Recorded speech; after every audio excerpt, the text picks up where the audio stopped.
एक हिजाब में लड़की पढ़ना चाहती है, पढ़ने नहीं दिया। पहले नारा दिया सबका साथ, सबका विकास, सबका विश्वास। तो दूसरा नारा दिया बेटी पढ़ाओ, बेटी बचाओ। अरे बेटी, क्या बेटी सिर्फ तुम्हारी बेटी बेटी है? मुसलमान की बेटी क्या बेटी नहीं है?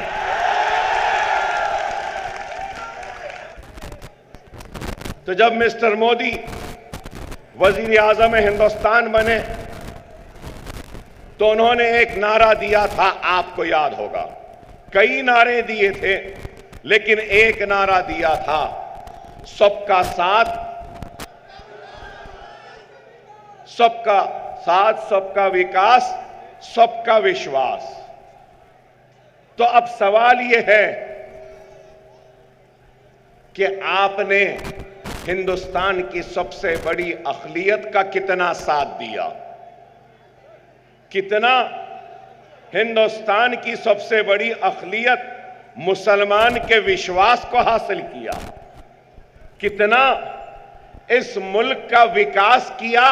और उस विकास में आपने मुस्लिम बस्तियों, आबादियों और मुस्लिम लड़के लड़कियों के विकास का काम किया? ये एक सवाल है। अगर आज हम देखते हैं, जिस दिन से दिल्ली के तख्त पर बैठे, उस दिन से आगाज तो करना था तो बेरोजगारी को दूर करने का। क्या हमारे मुल्क का सबसे बड़ा मसला बेरोजगारी नहीं है? क्या हमारे मुल्क का सबसे बड़ा मसला महंगाई नहीं है? क्या हमारे मुल्क का सबसे बड़ा मसला बिजली पानी का नहीं है? क्या हमारे मुल्क का सबसे बड़ा मसला रोटी का नहीं है? क्या हमारे मुल्क का सबसे बड़ा मसला हमारी मईशत, हमारी इकोनॉमी को बेहतर करना नहीं है? क्या हमारे मुल्क का सबसे बड़ा मसला हमारे जो लोग परेशान हैं, इनकी परेशानियों को दूर करना नहीं है? क्या मुल्क का सबसे बड़ा मसला खुशहाली लाना नहीं है? लेकिन आप बताइए, क्या महंगाई कम हुई? क्या बेरोजगारी मिटी? क्या रुपये की कदर बढ़ी? गिरते जा रही है।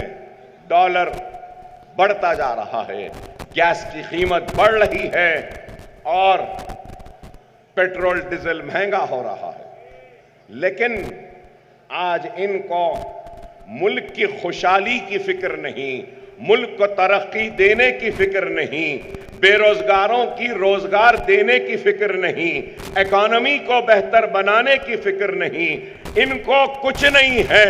फिक्र है तो सिर्फ क्या, जिस दिन बैठे लव जिहाद, घर वापसी, हिजाब ban, beef ban, Muslim person law खत्म करो, तलाक सलासा लाओ, सीए, एनआरसी और अब क्या है, वक्फ अमेंडमेंट एक्ट। तो मैं आपसे और आपके जरिए आपके हमारे वजीर आजम हिंदुस्तान से पूछना चाहता हूं, आप मुल्क के सबसे बड़े मसाइल पे तवज्जो क्यों नहीं देते? बेरोजगारी को दूर क्यों नहीं करते? आप महंगाई को कम क्यों नहीं करते? आप सनतों का इजाफा क्यों नहीं करते? आज यहां इस मजमे में कई लोग होंगे जो उत्तर प्रदेश के किसी गांव के रहने वाले हैं, कोई बिहार से हैं, कोई इधर से है, उधर से है। मैं ये कहना चाहता हूं कि कोई भी अपनी रियासत, अपना गांव, अपना शहर नहीं छोड़ना चाहता। अगर उसको उसके गांव में रोजी रोटी मिल जाती तो वो यहां नहीं आता। अरे रोटी की तलाश में आया है, रोजी की तलाश में आया है, खुशहाली की तलाश में आया है।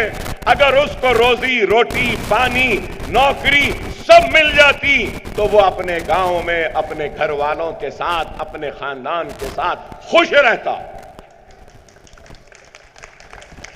तो क्या किया इन्होंने? इन्होंने क्या किया बताइए? कुछ नहीं किया। एक हिजाब में लड़की पढ़ना चाहती है, पढ़ने नहीं दिया। पहले नारा दिया सबका साथ, सबका विकास, सबका विश्वास, तो दूसरा नारा दिया बेटी पढ़ाओ बेटी बचाओ। अरे बेटी, क्या बेटी सिर्फ तुम्हारी बेटी बेटी है? मुसलमान की बेटी क्या बेटी नहीं है? अब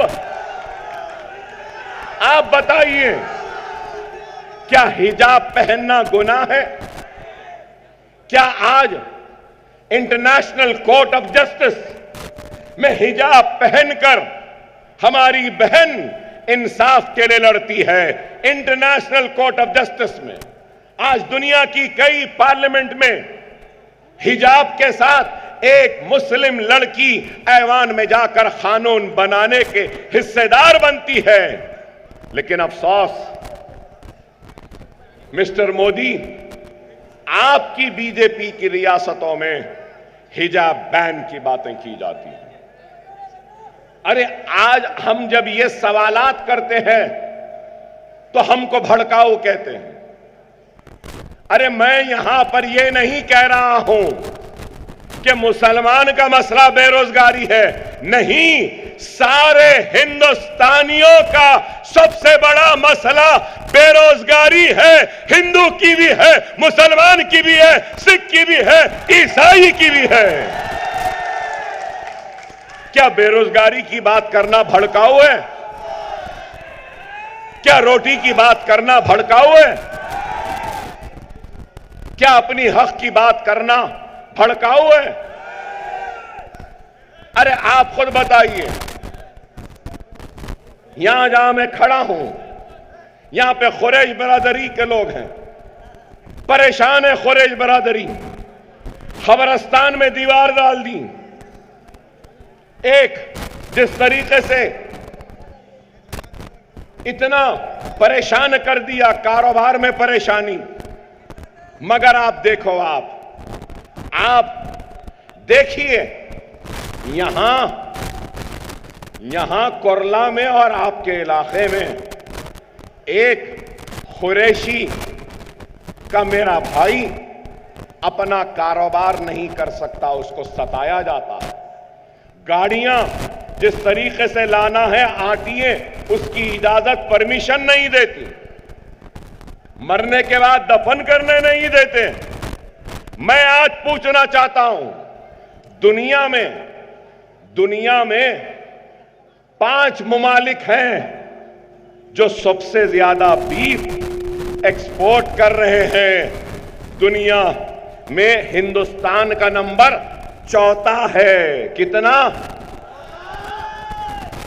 यहां का गरीब कारोबार नहीं कर सकता, लेकिन मिस्टर मोदी की गवर्नमेंट सालाना 25,000 करोड़ का बीफ एक्सपोर्ट कर रहे हैं। वाह वाह वाह वाह।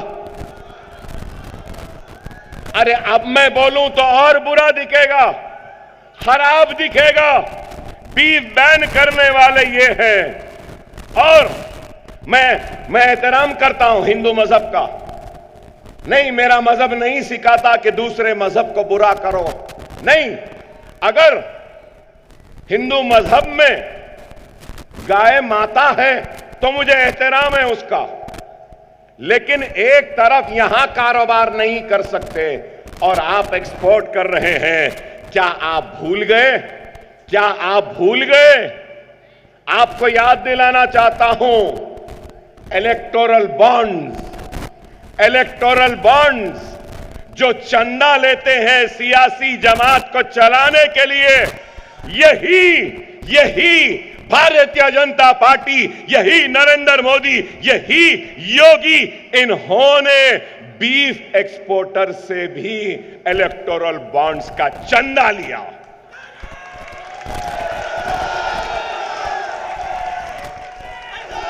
अफसोस, पैसों के लिए तुमने अपने अकीदे अपने मजहब से भी कॉम्प्रोमाइज कर लिया। आप बताइए, क्या ये हक नहीं है? क्या ये बात गलत है? मैं पूछना चाहता हूं कि क्या दिया? आज मैंने तकरीर सुनी। किसकी? हमारे वजीर दाखिला हिंदुस्तान मोहतरम अमित शाह साहब की। और आप देखो हमको बोलते हम भड़का रहे हैं। अब तक कोई भड़काऊ बात आई? क्या भड़काऊ भाषण था अब तक? ये आज क्या बोले? अमित शाह ने ये कहा कि वक्फ बोर्ड के जरिए किसानों की जमीन छीन लेंगे, लेकिन जब तक मोदी जिंदा है, बीजेपी है, हम किसानों की जमीन को खींचने नहीं देंगे। ओह, आप बताओ। अरे हिंदुस्तान का वजीर दाखिला है, क्या मुल्क में कानून नहीं है? आप बताइए।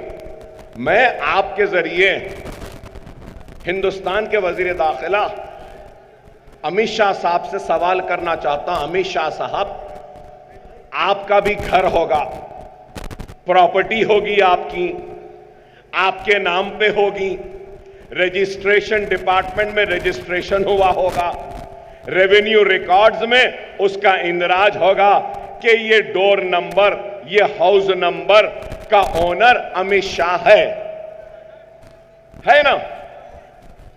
अब क्या मैं जाके वो घर मेरा है बोल सकूंगा? क्या मैं अमित शाह का घर ले सकता हूं, जो कि उनका खरीदा हुआ, उनकी मेहनत के पैसों से खरीदा हुआ घर है? उसके लिंक डॉक्यूमेंट्स हैं, सपोर्टिंग डॉक्यूमेंट्स हैं, रजिस्ट्रेशन डिपार्टमेंट ने रजिस्ट्री की है, उनके नाम पर पूरा रिकॉर्ड है। तो अकबर ओवैसी क्या उनका घर ले सकता है? तो आप बताओ, अगर किसान की जमीन है तो वक्फ बोर्ड क्यों लेगा? वक्फ बोर्ड की जमीन ऐसे ही वक्फ की नहीं हुई। मुंतखब देखते हैं, रिकॉर्ड्स देखते हैं, देने वाले की ओनरशिप टाइटल को देखते हैं, सर्वे कमिश्नर पूरी इंक्वायरी करता है, उसके बाद में गजीट बनती है। लेकिन इनको देखिए, वजीर दाखिला ये बयान दिए, आज से 3 महीने पहले मिस्टर मोदी ने बयान दिया था मंगलसूत्र चले जाएंगे, अगर 2 है तो 1 चले जाएगी। गया किसका मंगलसूत्र? क्या मजाक है? आप बताओ, क्या मजाक है? मोदी, मिस्टर मोदी, तुमको शायद नहीं मालूम होगा और लाजिम है कि मालूम भी नहीं होगा, हिंदुस्तान की मेरी हिंदू बहन में इतनी ताकत है कि वो अपने मंगलसूत्र की खुद हिफाजत कर सकती है।